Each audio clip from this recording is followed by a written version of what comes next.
Two moths are mating. Moth porn. Wow, it's got its head in its butt, like doing some. It's like just when I was getting some, now this fucking giant shows up. The hose is right there, okay? The hose? Yeah, right there. Oh, for some water. Yeah.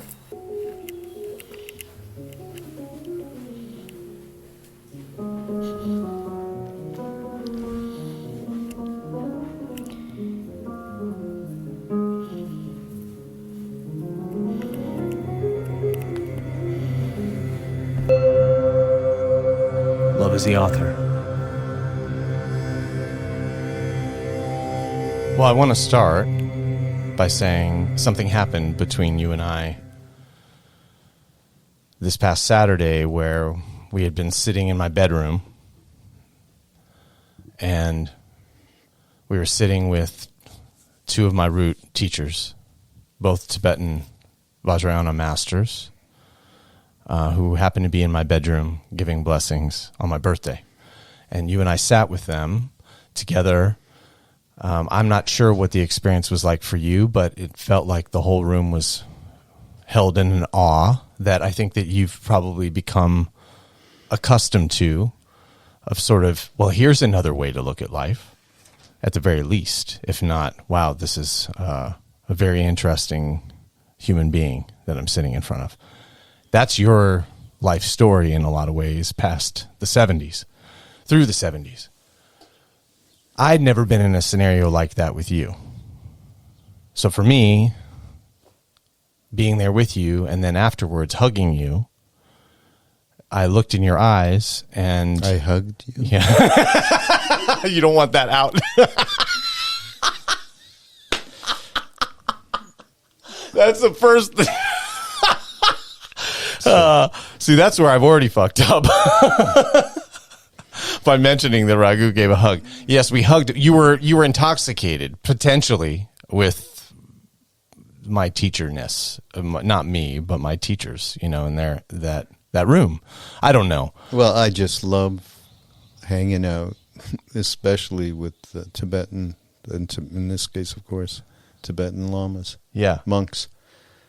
Yeah. What is it about hanging with Tibetan lamas? Well, any shall we say, any being that is present in the way that most of them, many of them that I've met, a lot of them, and from just regular people up to, the Kalu Rinpoches of this world. Mm-hmm.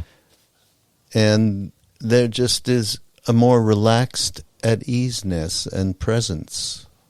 About almost everything. That they're just living that. I mean, they're subtle, they're grasping, I'm sure, in all ways, except when you're talking about Kalu Rinpoche, Karma, right. That kind of thing. Yeah. But it's of such, I think, a subtle nature. Yeah. Right. It's really not in your face the way it's in our faces. Right. And it feels like Tibet is a really good landscape to be able to explore the subtle, because there's, unlike India, where there's, even though it's, there aren't the same level of technologies and all that type of stuff. There's, in India, feels like it's really busy. When I look into it from a distance, it seems like it's really busy and high paced, and Tibet is just so wide open, slow. Whenever I look at those pictures, and it feels like that's a good realm to explore the subtle. Yeah, no, absolutely. That's why it was perfect ground for Guru Rinpoche to come to Tibet and install Buddhism. Yes. It became Tibetan Buddhism. So right. It was just wonderful opportunity, really. And then, of course, what's happened is that has come to us in the West. We talked about it with lamas the other day. Yeah. And, just perfect opportunity. And yeah, for the most part, I think we've integrated it in a way that's been tremendously helpful, many different ways. Yeah. And so we have a lot to pranam. Yes, absolutely. So hanging out with them, in that sense is at ease. Yeah. And it seems like, India was the birthplace of Buddhism, and then it Padmasambhava, or Guru Rinpoche, as they call him, was an Indian saint who walked Buddhism into Tibet and stored it there almost as a safe house, for it to flourish. And now it feels like, with Tibet being occupied by China all these years and it being illegal to practice Tibetan Buddhism there, that those who have escaped have now brought it to the West, and it feels like now America could be, and is predicted to be in a lot of ways, a place where Buddhism takes major root and flourishes with a new concept, actually, of, as Thich Nhat Hanh had predicted, sort of the new guru is going to be the community. Yeah. And I don't know if being at our house at the times that you have been, as I enjoy putting you in situations where you can be celebrated. And that's just me. You're not asking me to do that. But we have respect for our elders, and what you and the Love Serve Remember Rebels have created for us has been, I think, more inspirational than you actually know how much it's affected my life. And I thought today, in some ways, I could tell you how much what you've done and what Ram Dass has done and what Maharaji have done as a chief influence in my life has made me somebody that is unrecognizable at this point from my early life, because I think about others all the time now, and I hear my mind do it. And it is absolutely where you can take these teachings to a place where, it was my 47th birthday, the thing that we're talking about here. And what I chose to do on that day was bring all these people together, including my teachers, which is an extraordinary thing. I'm sure to have two Tibetan masters travel without a purpose to, give teachings for days or something like that is very rare for them to travel. And here both teachers were in my bedroom giving blessings out throughout the day. And that's how I chose to spend my birthday. And this is really inspired by the last 10 years of my life, which have been very Ram Dass heavy. I mean, to say even Ram Dass heavy is putting it lightly, what it's been. I as you know, in our first podcast together on Mindrolling, I told you more about my life, and we kind of have gotten to know each other, you and I, in these funny circumstances, because you've been Raghu all along. You've been Raghu, a part of the Love Serve Remember Foundation, the executive director, and Ram Dass's right-hand man. You've been so much in that world for so long, and I've been this outsider for 10 years, studying in quiet and having it rapidly change my life to where I was in a center in Malibu getting to teach other people how to also be themselves and to be nobody and to have that be fun. And I kind of became a Ram Dass in this center, and that wasn't my goal. I was really becoming myself, but I really missed out on the time that you grew up in, and I always took it really personally.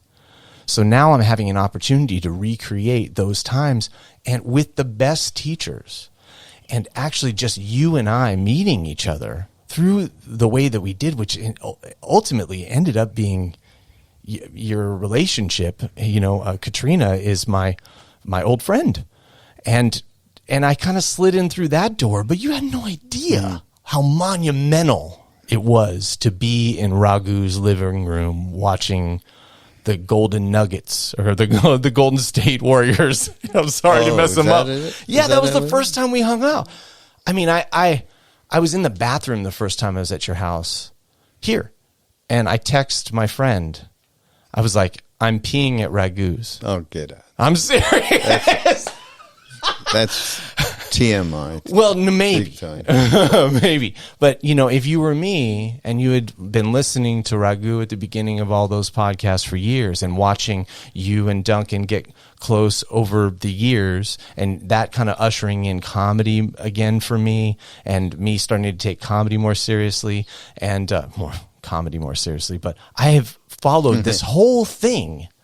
And now, to end up here in this side door of sort of being Katrina's friend, that doesn't tell the story. That is like the final bit but I've been really tracing what you guys have.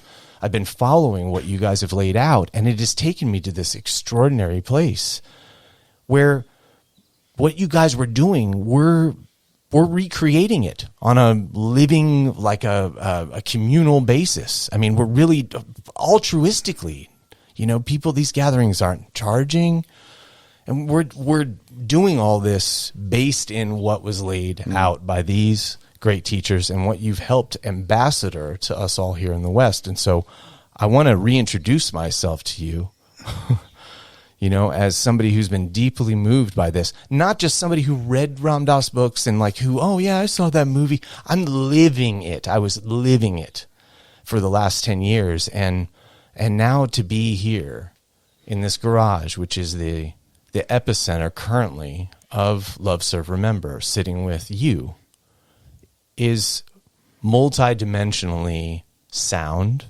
and also multidimensionally psychedelic beyond comprehension.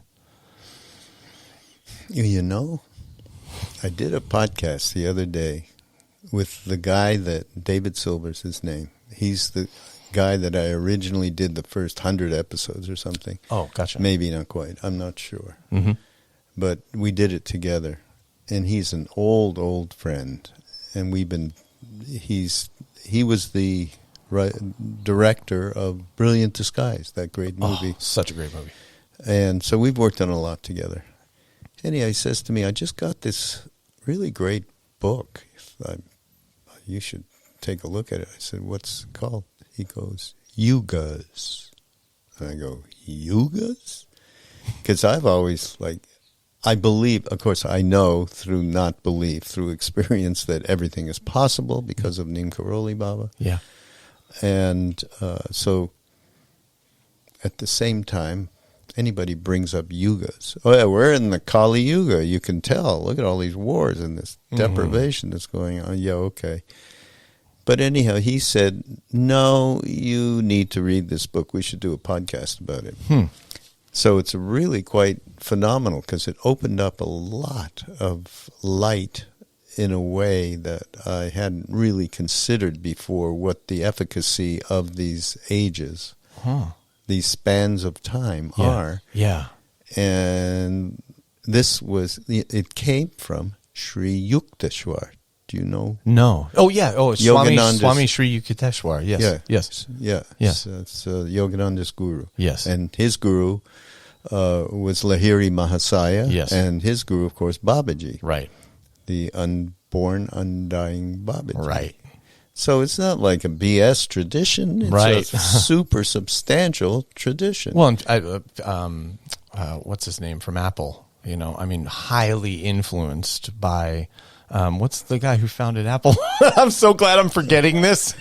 This is useless information. No.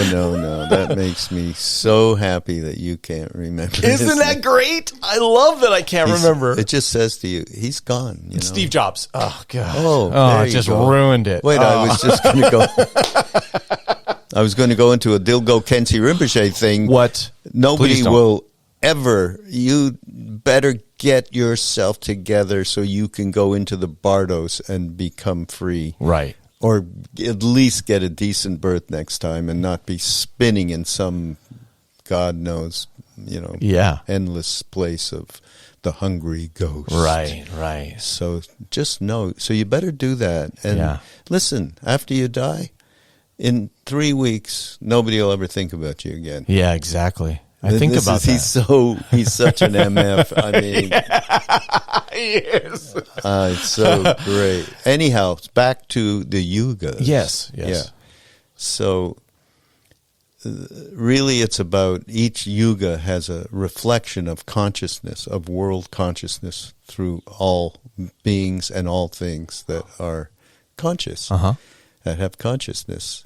And so there is an interaction that suggests that's Kali Yuga is the age of destruction. Sat Yuga is an age where everyone loved each other. Everyone had a job. Everyone knew that the king was God, Ram. Yes. What age was that? What era would this be? I'll have to get you the book. Okay. We're not going to do or dates. you'll listen to the podcast. Actually, David, who's a scholar, he read every word. I went through it like I do podcast. Okay. Oh, that's cool. Oh yeah, that's Cliff notes. Yeah, yeah. So Yeah. but anyhow, one part that really struck me was they said sometimes you meet rare beings who become influencers, and they help to directly change consciousness. And that is part of how the yugas form themselves in different ways, because it's not all linear and rational. Right. So there can be in one time, like we have a lot of, demonic kind of people now, power and money and greed. Sure. But we also got some really enlightened people. Right. In these, apparently we're in a transition from the Kali Yuga to the Treta Yuga, which is, we're going in, or Dwarpa. I'll have to listen to the podcast. Are we heading somewhere good? That's all I want to tell us. Okay. Apparently there's an evolvement. Yeah. Oh, good. Yeah. By the way, we call this podcast he and I do together, when we do podcasts, just ask the experts. Oh, nice. And then there's the byline, we know absolutely nothing. Perfect.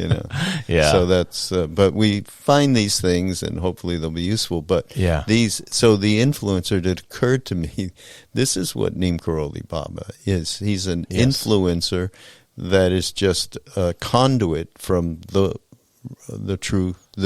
Right. The one, whatever the hell you want to call that. Yeah. Thing there, I call it the zero. Yeah, I go back beyond the zero, one. The beyond one. It's all one. It's whatever. Yeah. But and that's what happened, and we received all of this extraordinary, beyond rationale, energy. Yeah. And that energy translated through people like, of course, Ram Dass is the best example. Sure.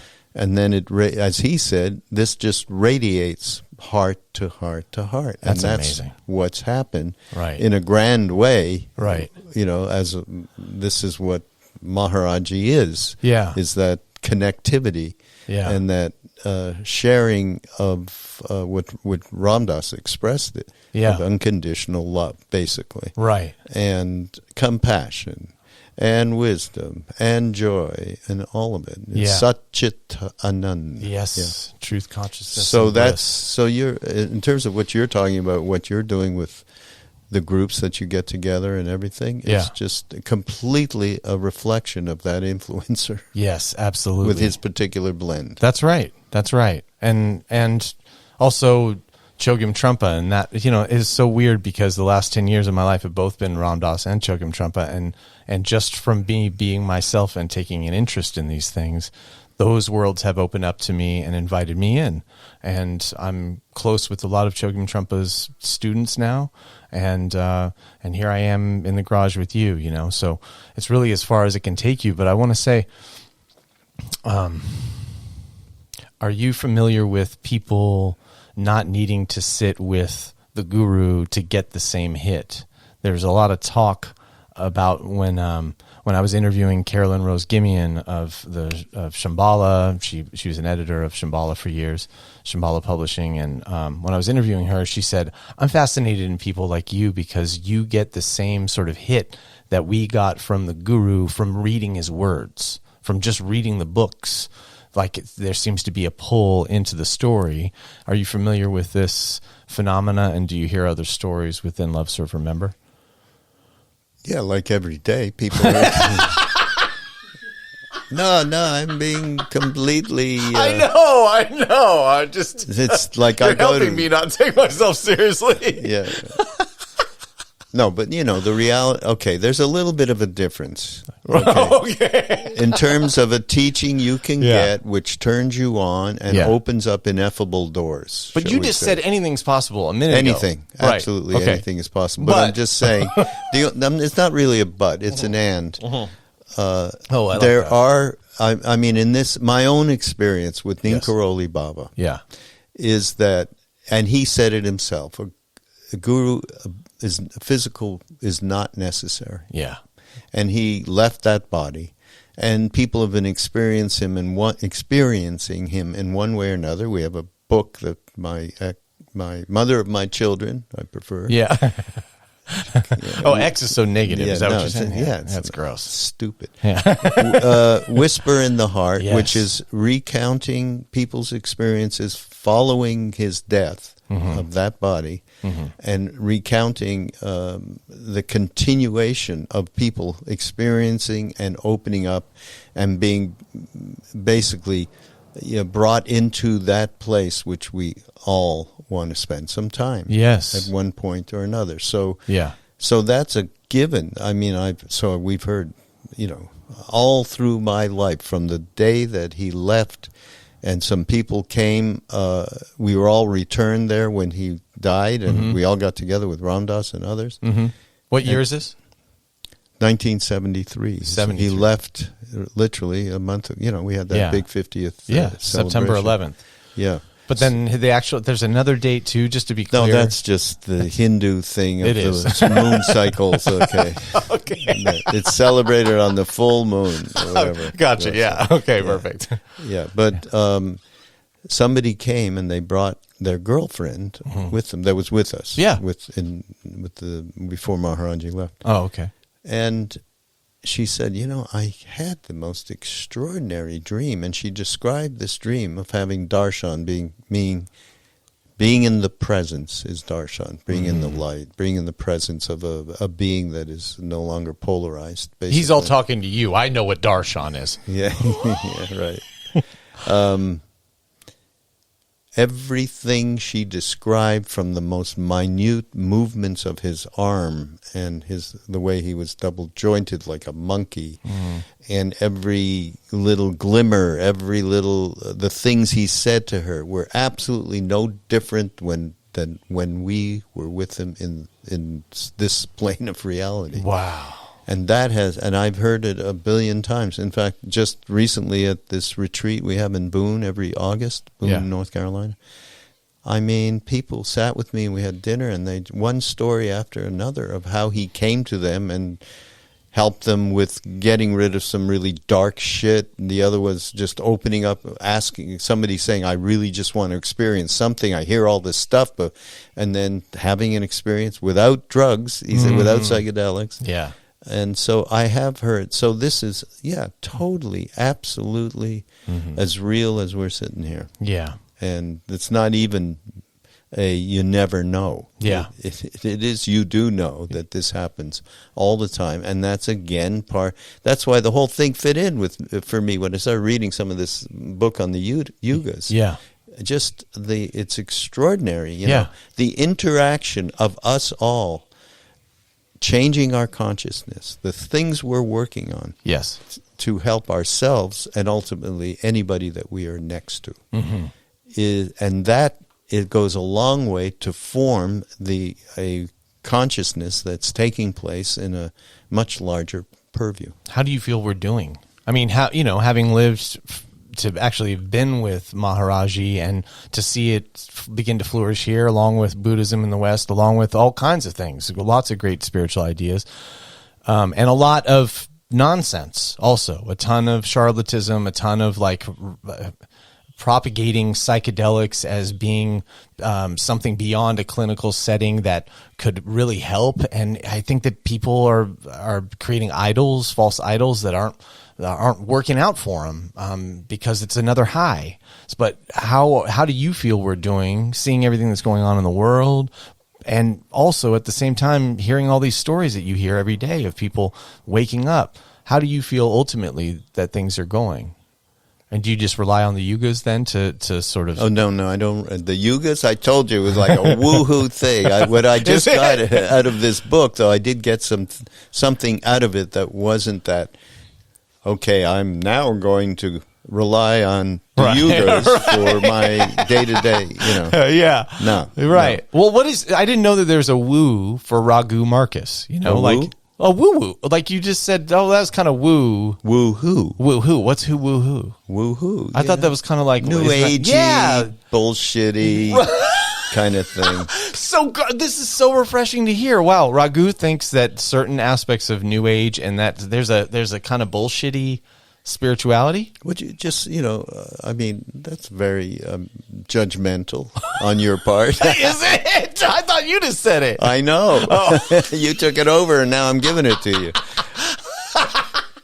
No, the reality is, I'm being very cynical, which I still have to work with. I love Larry David, for instance. Yes. This is, I couldn't never get Ram Dass to watch Larry David. He said, it's just too awful. I'm not watching this shit. That's funny. Oh, yeah, because it seems like a person who's just upset everywhere, but finding clever ways of being able to get out of... Who, Larry David? Well, on the show. No, he's a mean shithead. Are you kidding? Okay, yeah. I mean, he does also point out some things where it's just like middle pathy, kind of like, hey, why are we doing this? Yeah, no, he points out the stuff that's in all of us that is like, holy Jesus, we're actually going there. We're actually motivated by this kind of horrible polarization with everything. Well, what do you get out of it? Is it like incense, or I mean, is it I like don't a know. meditation? I'm working on it. I'll tell you. I have to get with my therapist again. Is that on BetterHelp? Oh, BetterHelp. Yes. I don't have any subscription. I mean, no sponsorships. No, but okay. but I hear about BetterHelp from your channel. Yeah. So the reality is, yes, it's when I speak that way, it is judgmental and meant to be fun and not so serious. But we're talking about like spiritual bypass, that kind of stuff. That's right. And using, the yugas is the next salvation for mankind, and I'm going to put my whole thing, my whole consciousness there. Yeah. That kind of thing. When really the simplistic reality of working on oneself is mindfulness, in my mind, is mindfulness. Yeah. Meditation, and meditation, it doesn't mean just sitting in front of your altar and, doing breath meditation for 20 minutes. It's not, that is good, but it's not just that. It's day to day having a perspective, as Ram Dass called it, of being in that center of your being and having yourself be part of what he called loving awareness. Yes. Just an awareness that is not judgmental. Right. So if we can just start there and not worry too much about the yugas, you read a book like I did, and I got whatever I got out of it, and some of it was really great. Right. And everything just adds into what it is that can help transform us. Yeah. Period. Because that's the object. Right. Otherwise, we're just walking around, and it's me land. Yeah. My book's coming out, by the way. Is it what, you and Duncan? Our audio book is coming out. It'll be out November 1st. Oh, nice. Wow, that's very soon. The movie of me to the movie of we. Oh, wow, nice. We discuss all of what we're speaking to right now. Tell us about the book right now. The movie of me to the movie of we. Yeah. It's just all the ways in which we are developed psychologically, emotionally, how we think, how we're polarized, just by the very fact you got a name. Yeah. Oh, all of a sudden my name was Mitchell. Right. Mitchell? I don't even know I can't even connect with that name. It's anymore. A dead name now. Yeah, it's a dead name. Maharaji, fix that, But the relationship to it, I, of course, remember in terms of the habitual patterns and the neurotic tendencies that were developed. So we talk about all of that. And we talk about, there's a great chapter called Pyromaniac. So Duncan came up with this thing. We are pyromaniacs. We just set shit on fire, emotionally in every other way. Right, right. And it was a great chapter. So these are based on you guys' conversations. It's like 10 hours or something of conversations? 10, 11 hours, of conversations we had both on and offline. Gotcha. So a couple of them might be podcasts that we did together, and, we've curated it all. And who did you guys have narrating? Huh? Did you get like George Clooney or... There's no narration. Well, you said it was audio. Look. It's an audio book. Right. That's basically our podcast. Okay, so our it's just you chats two. together. It's just the two of us. Yeah, yeah. And then we get into trying to help ourselves and everybody else. How do we transform this? Yeah. And basically, it ends with a Ram Dass talk that I had. Well, since I know the material pretty well, the idea was what is the transformational leverage to get out of this constant identification with what do I need, what do I want? Remember Ram Dass talked about that? Of course. Yeah. And so it was about two things, generosity and compassion. Yeah. And he gave a beautiful, it's like not even long, 8 or 9 minutes, just, how he just zeroed in. Scalpel. Yeah. So that's what the book's about. Amazing. That sounds great. Yeah, it's fun because we have a lot of fun together, when we just talk. Yeah, of course. And stuff. Well, how do you, speaking of BetterHelp, like how do you navigate Love, Serve, Remember and still have the joy when, you got to keep the lights on, you got these retreats, there's people who want in-person stuff. How do you keep joy coming from something that is now, having to preserve the stories and all that stuff? You're having to turn it into material, and how do you navigate that and keep it juicy and still like something that you're passionate about? And this is your spiritual practice now commodified on some level. I know it's tough. Honestly, it is tough. Yeah, I bet. I get paid, right? Yeah. I'm developing projects and staffing them and doing all of the stuff that a director of a foundation does. And getting bills. And getting a lot of big bills. I just got one today. Did you? Extraordinary. Sorry to remind you. I didn't get it, though. The foundation got right. it. Mitchell got it maybe even. No, you. Mitchell. He's way gone. But yes, and I used to have Ram Dass on, Oh, God. where I would call up and I would go, I really, my motivation here to whatever I was thinking I was doing, raising money. Oh, here's an offering. What do you think about if we put this thing together as a film or a book or something? And so, I'm not thinking about it as a monetization thing. Of course not. But ultimately, sometimes I do think, okay, we really need an influx of money to pay all these salaries, including mine. Yes. Yeah. And so I would talk to him about motivation. Yeah. And he usually ended up doing this to me. It's okay. He'd just say that. It's okay. It's okay. It's okay. And I would let go of the grasping of my humanness. Wow. So it's all, as long as there's some mindfulness there's some loving awareness to oneself. Right.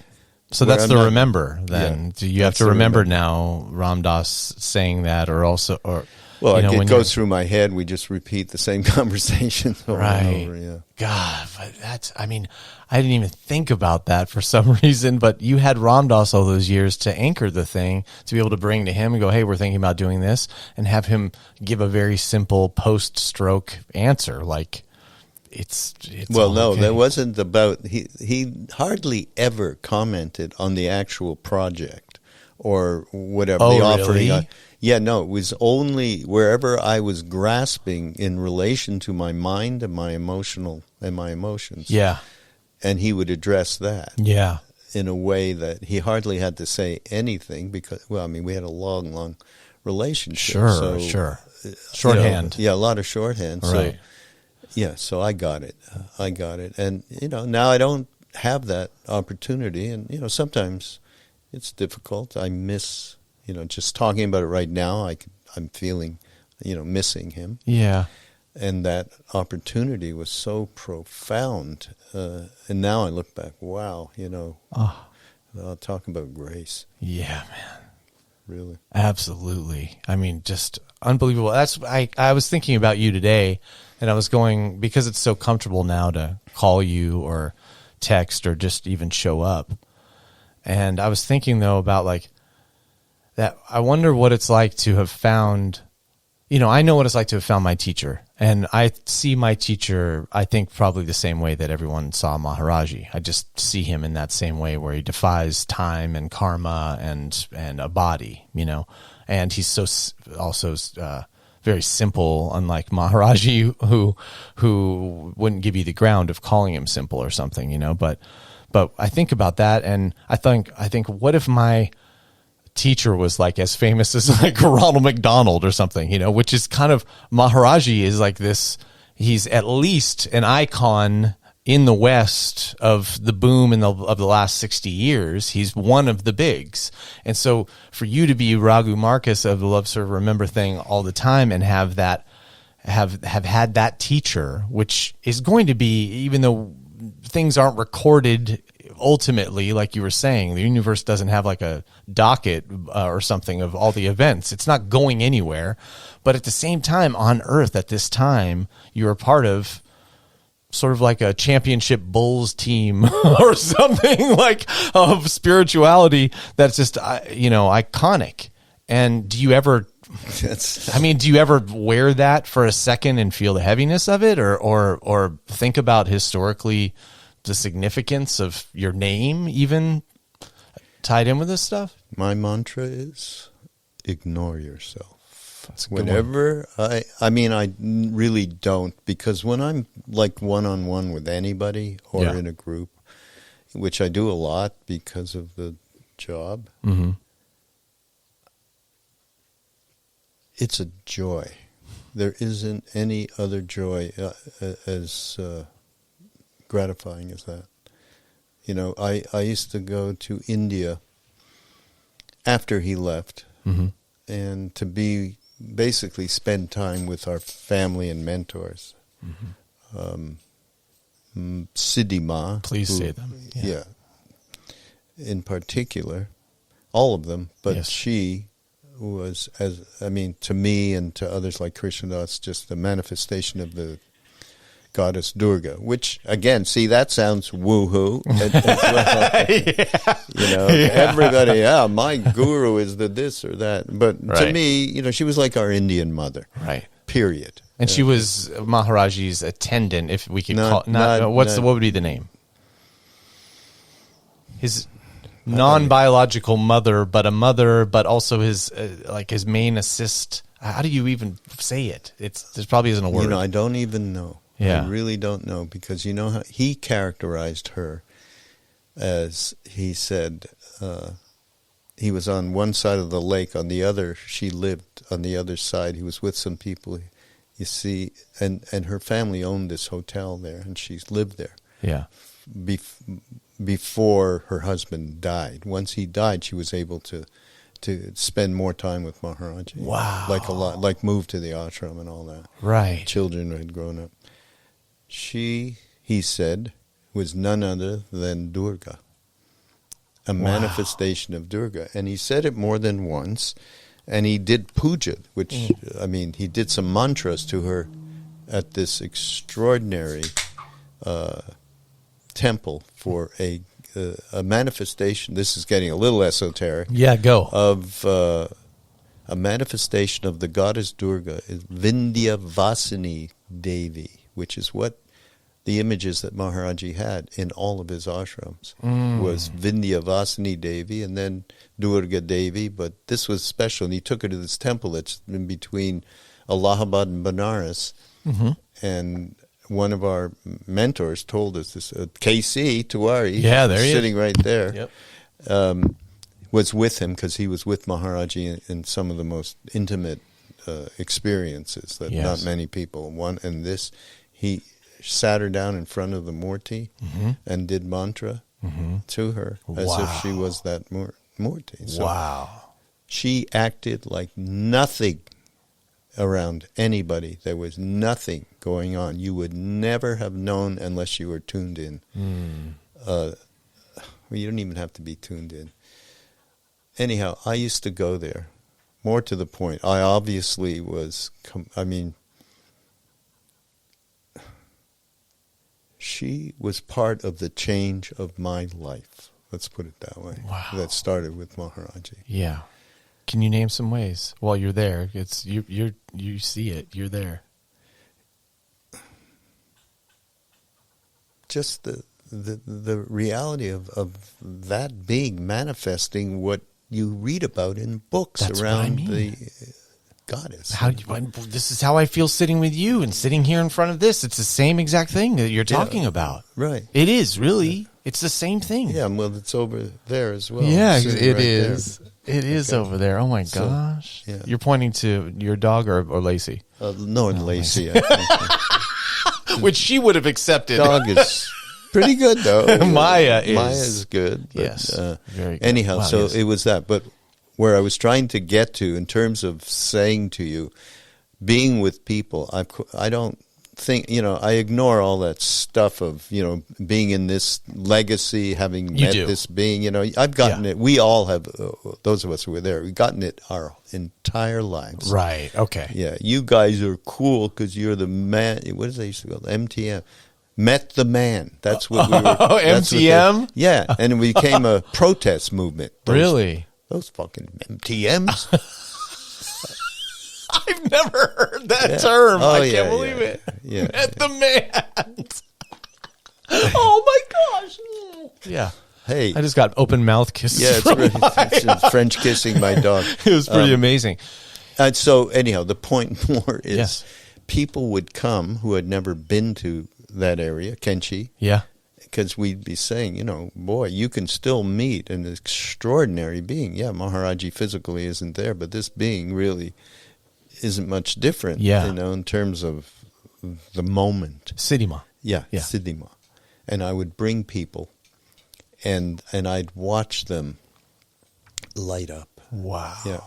Sometimes not light up, sometimes deer in headlights, but something would happen, at least the first day or so. Because you're, being with somebody that's not at all attached and grasping and polarized or anything, and is Right. only living for what you need, Yes. kind of a deal, is can be wow, Yeah. a bit much. Yeah. But other people just wide open. They just absolutely, and I would look in their eyes. Well, I'd be watching them, and she'd be, seeing them interact. Yeah. That was more joy than I could ever have hoped for. Oh, yeah. Wow. And listen, I got lucky because I was on a radio station. I was a program director of a radio station. That's Yeah. how I met Ram Dass. Yeah. I went to India because of who he, I had vast trust. And that it was absolutely what I should be doing. And I did it, Yeah. And you had trust in him based in him being Richard Alpert prior to being Ram Dass? Because No, nothing like that. No intellectual. Really? Just sitting with... You always described, though, that when you heard and somebody said, hey, we got Ram Dass in town, you're like, who? And somebody said Richard Alpert, and you're like, oh. Yeah, Like, and that made me at least say, okay, I want to know something about this Gotcha. Ram Dass. Okay. But nothing. No, it was the reality of just the space that was created where he wasn't, I knew that there was nothing being asked of me. It was, what can I do for you? yeah. And it just set up this kind of trust, which led to the intuition of knowing I was on the right thing. So Did it off I feel that went. way being around him initially, too? Just was he always sort of in that space where it felt like he was there to just do everything for everyone else? How can I help you? People describe Chogyam Trungpa that way, as sort of they never saw him do something solely for himself. I'm sure Ram Dass talks about being more human than that, but was there an energy around him? I guess I've always wanted to know, when you first encountered him, It was off and on. Okay. Wow. Sometimes he was on, Yeah. like that moment with me when I first met him, and many times after. Yeah. And sometimes he was like, let's see, one time we were going to do a recording session. Krishna Das and I were driving up, and it was in Marin, actually. 90s? Yeah, late 80s, early 90s, something like that. With your record company? Yeah, Triloka. So Krishna Das and I were driving up, and for some reason, I can't remember how it happened, but we needed to do a sidetrack, a little trip that we had to do. I don't know why or what it was, you know. Go buy a lid, score a lid. No, it wasn't that. He was never into it, Krishna Das. Krishna Das didn't Never. smoke weed? No. Holy shit. No. Just other things. Psychedelics, All but right. yeah. Anyhow, we were late. And Ram Dass was all about propriety. You need to be where you're supposed to be on time. We're driving up there. We didn't even park. He rushes up to the car and starts yelling at us. What the fuck? No way! Yes! Maybe not. He might not have said what the fuck, but he was definitely yelling at us. Oh, wait, we should shut down now. We got the what the fuck. Let's leave. Yeah. Anyhow, yeah, no, he was, after the stroke, and this is what you hear from people that knew him for a long time, after the stroke, he started to become who he was sometimes or more or less pointing to in terms of what the potential of a human being. Wow. To love everyone and tell the truth. That is such a nuanced bit of the story that I didn't even know how much I needed to hear. Wow, that is so cool that it was off and on. And he talks about the off and on. He talks about the different heartbreaks that he went through, like dating somebody, a woman, for and finding himself in a bathtub in a hotel crying his eyes out or something like that, like, going through weird heartbreaks with heterosexual relationships that he was in when there was this obvious draw, I guess, that he had more towards the other side. The other side.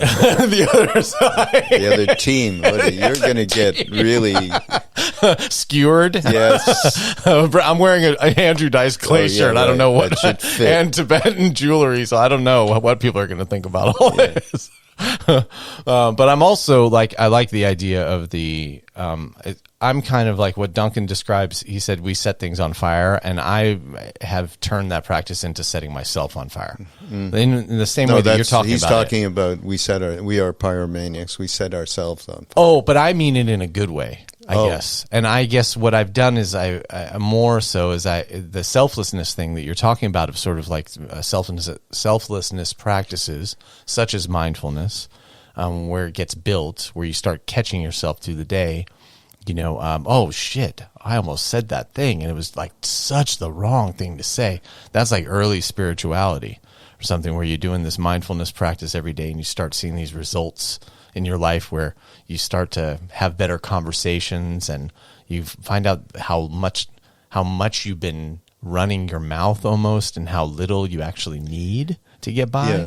All of these things are byproducts that happen, but I guess that's the setting self on fire a little bit each day. Is sort of like just it's when you mindfulness is good, and I mean, but you're speaking of a more simple version of your naming anger, right, okay, right, greed, early. This is early mindfulness stuff. But actually, that is something that hopefully evolves to where you don't have to name it; it just instantly become aware. That's right. Of whatever. The self-motivation, the anger, the greed, the lust, whatever it is, you immediately become aware, and there's a pause. And that's loving awareness. Yeah. Yeah. Yeah, if you can come from that place. Right. Right. Getting there is not just saying loving awareness. Right.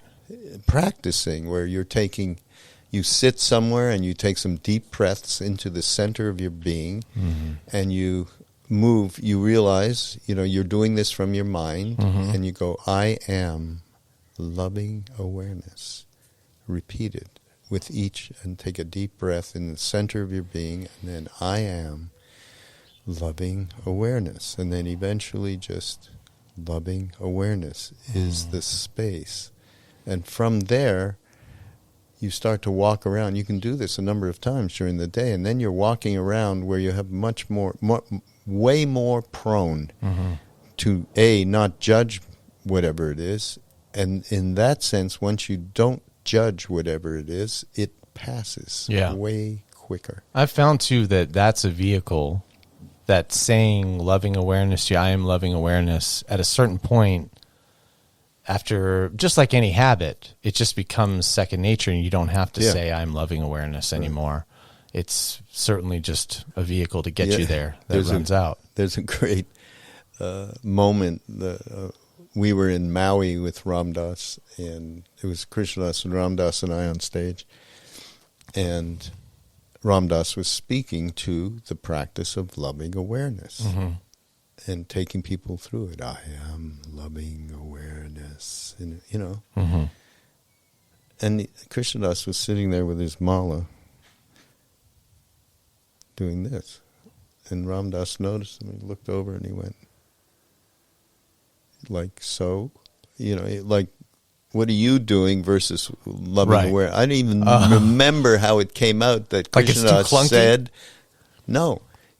What was too clunky Right, was the mala. No, Oh, what? I am loving awareness. Oh, right. Of I course. don't know. He said, I don't know anything about loving awareness. I am loving awareness. I know about Ram. And Ram Dass said, after all these years, suddenly you're saying this in the middle. In Yiddish, it's called mittendrin. In the middle of everything, you're saying, what is it? Right.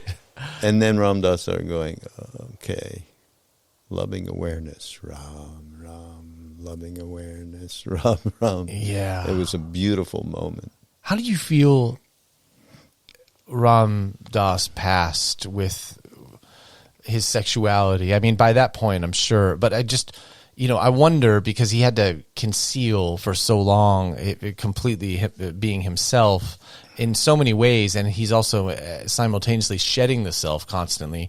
But it seems to be one of these themes that stayed, that he wasn't able to fully embody his sexuality throughout his life. Do you feel like he carried any difficulty around that, or do you? He feel wasn't high. I mean, after it all came out and he became Ram Dass, it was cool?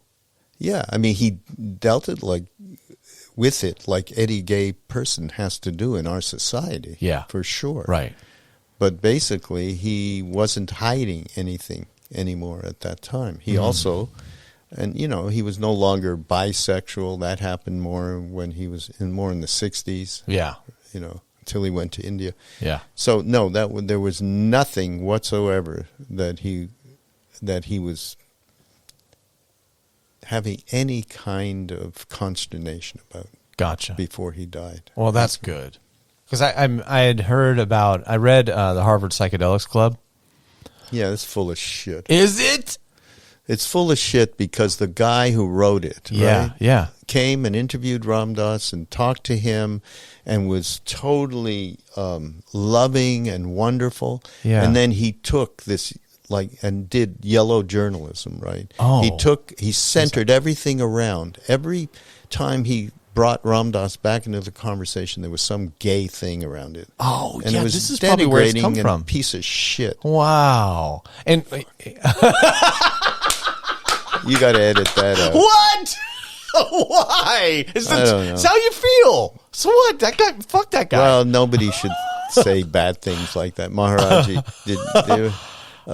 When after he yelled, he completely eviscerated somebody who had, done something really wrong in the ashram. Yeah. And he threw him out and he screamed at him, "You piece of shit, fuck!" And, Wow, that's and amazing. Ram Dass saw this. Yeah.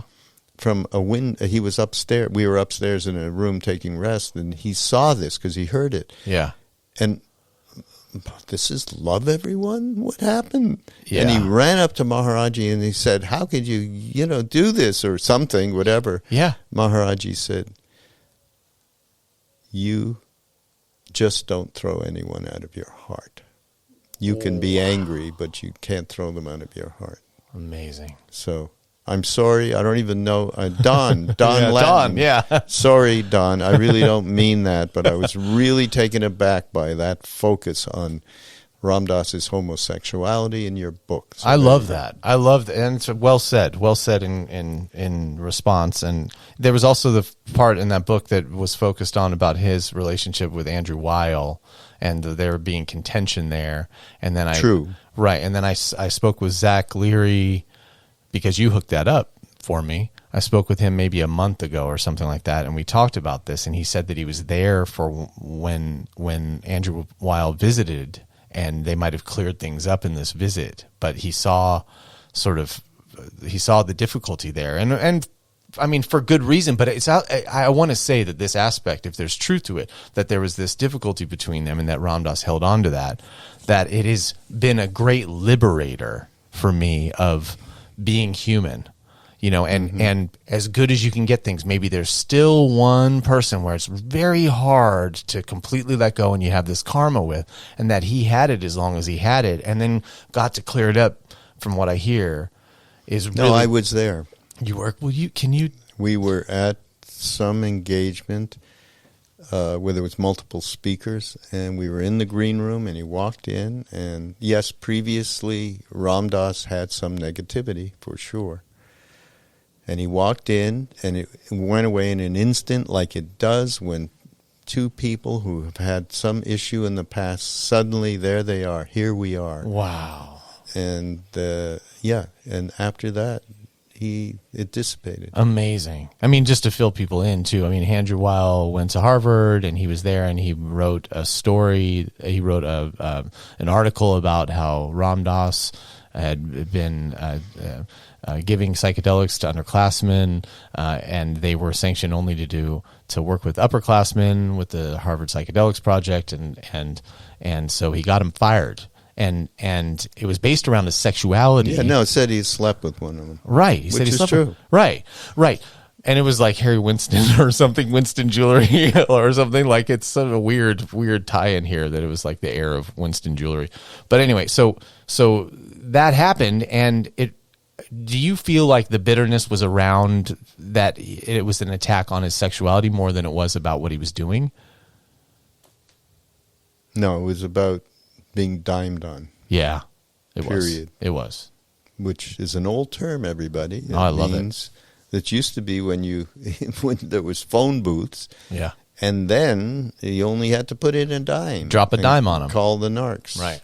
Basically. Mm-hmm. So yeah, no, it wasn't. It was that. It had nothing to do with it. Yeah, no, the sexuality thing. I mean, he had to deal with it within himself because of society and because of how he grew up. And, and I know he did. But by the time the stroke happened, then, of course, then it was a whole different game, He was dealing with, never mind that. How about his greatest gift, Siddhi, being taken away of Gab? The gift of Gab. Right. Gone. Right. How do you deal with that? How do you deal with, I used to help everybody, now I need help? Right. Those are the things he dealt with. Yes. Not a beautiful final chapter of his life also is like accepting help and being that person who now needs help, and he's the one who's given it endlessly to so many people and been really human. But anyway, that's an amazing story. What's that? 5 minutes? Okay. Look, Lacey's working for you. She's going like, look, he's only got 5 minutes. Thank you, Lacey. Let's see.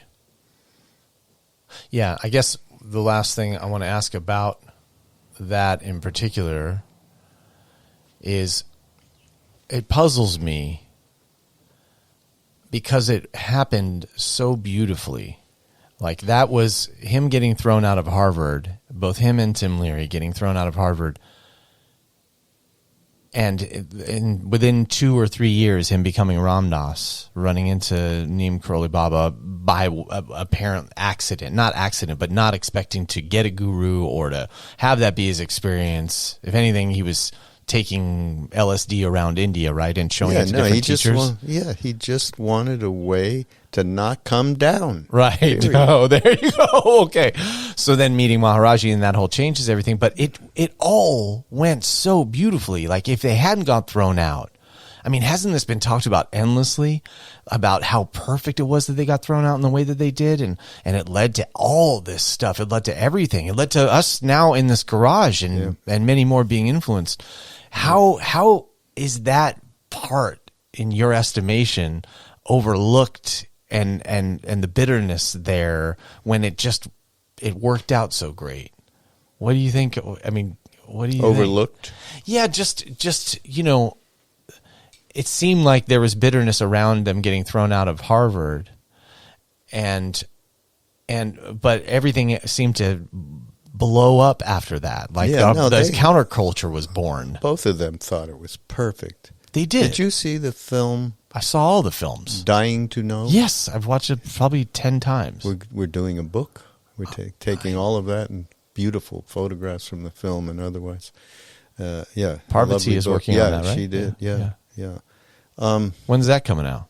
That's coming out next June. Okay. July 24. Okay, is it a coffee table book? Yeah. So you're saying it folds out into a coffee table, becoming a coffee table? Not yet. Anyhow, no, that there was no substance whatsoever. They well knew that it was perfect. Okay. They well knew it was perfect. And everything that happened in the moment, like anything, you kind of go, oh, God, when negative stuff happens and you're in the newspaper, they're thrown out, infamy and all of that. Of course, you're human and you're going to react. Right. But ultimately, and not with that much time going by, the real thing was, wow, this is a powerful transformational property that mankind has. Yes. But we have a few questions, particularly Ram Dass, around the thing. He didn't enjoy coming down. Nobody enjoys coming down. Right. No kidding. So he set out to see. He had heard perhaps someone in the East knows. There's someone who knows. Yeah. And the karma of that happening with Neem Karoli Baba, who he gave, by the way, I don't know if I told you. So Ram Dass gave him white lightning, particularly. So that was the white brotherhood. Is it white brotherhood? That LSD? Yeah. Oh my God, white lightning. Yeah. Or the orange sunshine was made also by white the lightning, orange sunshine, both of them. And it was like the Huntington Beach, LSD, that whole thing. Yeah. And Leary was involved with them. Ram Dass was advising them. Yeah. So there was Ram Dass was advising the LSD production. No, it's in the movie. Dude, there's a that's movie amazing. they made about it. Yeah, the Sunshine Brothers. Yeah. Oh, I forgot about the Ram Dass part. Okay. Yeah. So somebody. This is my foot. The dog's licking my foot. Oh, okay. This is your devotee. Yes. Maya. So the reality is that somebody from the Denver MAPS conference, whose name I can't quite remember, but he did a talk. He was one of the biggest purveyors of acid around and went to jail for a long time. Yeah. And he mentioned in his talk about what happened to him. Yeah.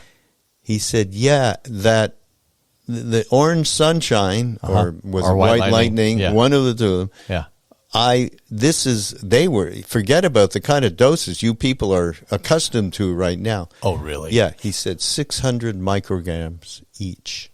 Whoa. Maharaji took 3 or 4 of them. No shit. Oh my God. So Ram Dass wasn't kidding when he said, yeah, no, this would be a lot more than an elderly man could handle. Yes. So, yeah. Wow. We finally found it out. That is so great.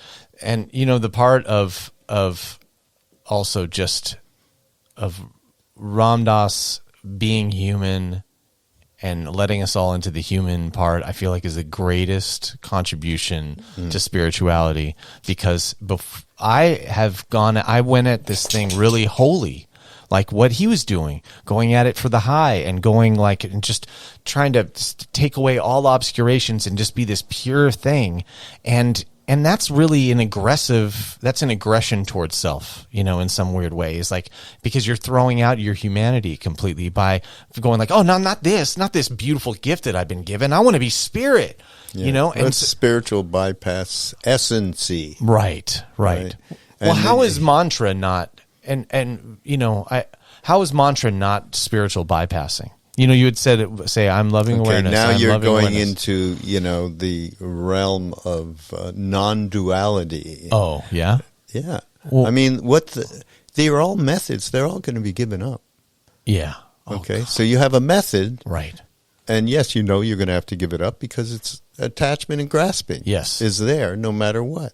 That's why the Tibetans are beautiful in terms of their approach to meditation and Dzogchen. Yes. And just presence and awareness. That's right. And just be here now-ness. This Yes. is what that's all about. Yes. You know? Almost too many, and Dzogchen it's like almost too many words. Yeah, Dzogchen, exactly. just one word is too many words to Yeah, describe yeah. the thing. So it's not spiritual bypass. Right. Spiritual bypass is based on what you can do to keep that me firmly grounded Yes. in all of the attachment and the grasping and the rejection and the desire and all of it.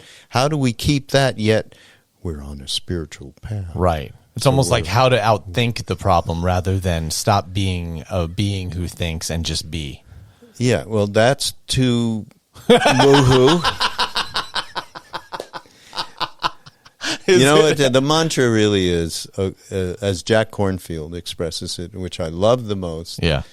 When we have any of these kind of thoughts, or we're like, what mantra? It's the same as spiritual bypass, because we're doing something so that what? You're not focusing on the reality of your psychological bullshit? Right. I mean, what are we talking about? Yeah. But much more, a much more, shall we say, ease of use is just simply, as Jack would say it, it's okay. We're human. And take it easy on ourselves. And the loving awareness gets expressed to yourself first, so that you're not crashing everyone else's party every chance you get by virtue of your motivations and self-interest. I mean, I was asking for a friend. I don't know why you're getting upset at me. I mean, I was... I'm so sorry. No, I mean, of course I believe in mantra, but I wanted to take some bullets for people who are looking in and going like, they heard us talk about spiritual bypassing as being negative, but then I think mantra gets thrown into that. For some rationalist would look at, well, how is just not just saying loving awareness over and over again, just kind of indoctrinating yourself into something, or like, how are you drowning your mind by doing that? Yeah. You know? We're in the Kali Yuga still. Yeah. Go back to the Yugas where we started. Okay. And Back to the woo. And it's about materiality, material stuff. Yeah. And that's how we're relating with our lives. Yeah. And unfortunately, or fortunately, we have, more fortunately, unfortunately, if you want to call this shit spiritual bypass, fortunately, if you want to say, wow, we do have some useful tools to enable ourselves to transform this fucked up self-interest, right? Self-cherishing, the Tibetans call it. That's right. So it's about how to transform that. Everything else is goofball stuff, Yeah. And you really watch out for the entrance into a non-duality frame, which can be very difficult because you're reaching to what? You're nowhere near that kind of a thing where Dzogchen and Zen are very, very difficult practices. Yeah. Because there's no ground. And they call it crazy wisdom, not because it's crazy, but because it appears crazy. Non-duality and movements within non-duality and a being who's non-dual might appear crazy to you, but they've transcended reference point, completely. Yeah. So it just appears. How many that of way. those are there? Well, I don't know. I'm looking. They're in the books right now. They're so in the far. books. Yeah. Or My they're- teacher said the other day, and whenever I get around him, I see him in this way as being a timeless being. But he said, he was explaining to somebody, they were like, hey, what if somebody yells at you who's a stranger? And he goes, he's like, I don't have karma, so it wouldn't affect me. Now, if my wife yelled at me, he's like, I have karma with her, He's like, but a stranger, right? I don't have karma, It's not gonna, yeah. Exactly. So I don't know. I don't think there's many, but I don't know if we're looking in the right places. Well, we don't find need them. to, though. That's Right. the real point. We Right. just need to do what we can to transform this, as I've said it a billion times in this little podcast, self-interest, Yeah.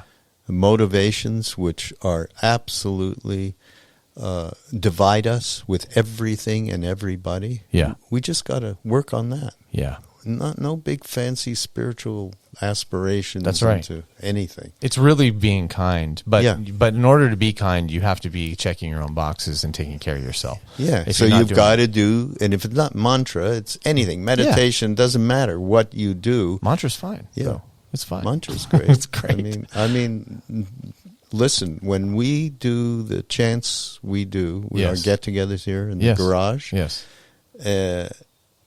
I always start with a Hanuman Chalisa. That's completely self-interested on my part in the way that it's the one thing that gets me grounded and here. Mm-hmm. The so I could say, hey, John, why don't you do a Hare Krishna or somebody, whoever else is around. Mm-hmm. But actually my self-interest in this case is designing me to take care of myself in Right. this situation. Absolutely. It's fitting you to be more of service by grounding yourself. And so there's a self-interest in grounding yourself so you can be of service. There you go. It's just a beautiful thing. Yeah, there how you go. how have I been sounding next to you? Am I getting better on the tabla? Am I getting more? Yes, you are. Am I getting more less?